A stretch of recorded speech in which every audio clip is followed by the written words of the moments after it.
Hello everyone. Today I will share my line follower robot I made recently. The bot is completely based on a single PCB that I designed using EasyEDA. The EasyEDA project is already opened. For a line follower, the most important component is the line sensor. Stability of the sensor determines the performance of the bot. I used LTA's 155001 photo interrupt sensor in my design for its excellent performance. I used 12 of them. The next important part is the microcontroller, the peripherals available in the microcontroller, and the speed of it. For making a high-speed line follower, a very first sensor reading and calculation is important. So, for very obvious reason, I use STM32F103 that can run at 72 MHz with a 8 MHz external crystal. And the microcontroller has plenty of analog input to accommodate my 12 analog IR sensors. For controlling different parameters of the board, I added 3 button switches with a reset switch. For my design, I used 2 Pololo 3000 RPM N20 gear motors. And for driving the motors, I used 2 DRB 8838 motor driver chips. Each motor driver chip is capable to provide 1.7 amps continuous currents, good enough for driving my N20 gear motors. I also included one connector for HC05 Bluetooth module and one I2C connectors actually for connecting an I2C OLED display. Additionally, I used an IR decoder IC so that I can remotely control or operate my line follower. Power management is a critical part of any electronic project. I intended to use a 7.4 volt 2-cell lithium polymer battery for running my board. So I added 2 low dropout linear regulators, one for providing 5 volt and one for providing 3.3 volt from the 7.4 volt battery. After completing the schematic, I converted it to PCB layout. This is the PCB layout of my project. All sensors and corresponding resistors are placed on top part of the board. Micro USB port, IR decoder, and all the buttons are placed on the bottom part of the PCB so that those items can be accessed easily. Motor driver chips are very tiny.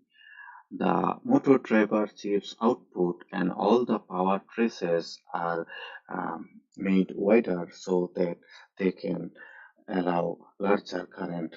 This is the 2D view of my design. This is the top side and this is the bottom side.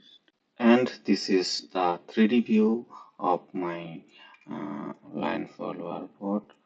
So you see all the component are placed. This is the bottom part and this is the top part.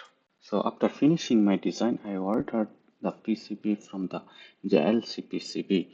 So ordering the PCB from JLC PCB is very easy. You just need to go to the order menu and then click to order PCB. If you are sure that there are no DRC error, then you just click to no to continue exporting. So click to confirm. So it will redirect you to the JLC PCB page. So you see my Gerber file is uploading automatically. Okay, after uploading the Gerber file, you can select your desired specifications. So all the default configuration is good for me. I just changed the PCB color to blue because I like blue PCB. For PCB assembly service, you just need to turn on the PCB assembly and follow the steps.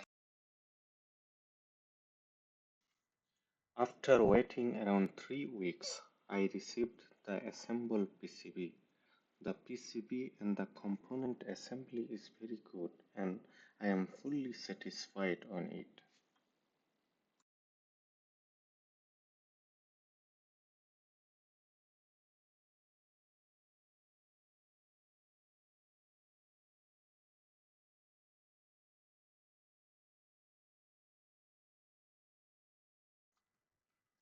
I intentionally kept some components unassembled, like these IR sensors, the N20 motors, and few headers.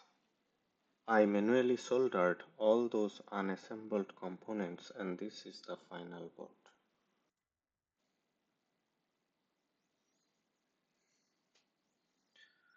This is an OLED display used for showing the sensor readings. These are all the IR sensors. AC05 Bluetooth module is still unconnected. This port is for debugging and the board can be programmed using an ST-Link programmer using the port. I developed a sample program for testing either everything is working and the program is already uploaded to the MC. For testing, let's connect a power supply and turn on the switch. The power LED is on, so power section is working perfectly and the display is also working. So let's check the sensor. Sensor is responding and all sensor is showing approximately same value and the response is very fast. Now let's check the motor. By pressing the up button, we can run the right motor. By pressing the down button, we can run the left motor, and by pressing the mode, we can change the direction of the running motor. By pressing a button again, we can stop the running motor. So both motor is working. It proves that all the buttons are working, motor drivers are working, and motors are getting enough power. Let's enjoy the sound of the motors. Right motor, changing the direction. Left motor, changing the direction. So both.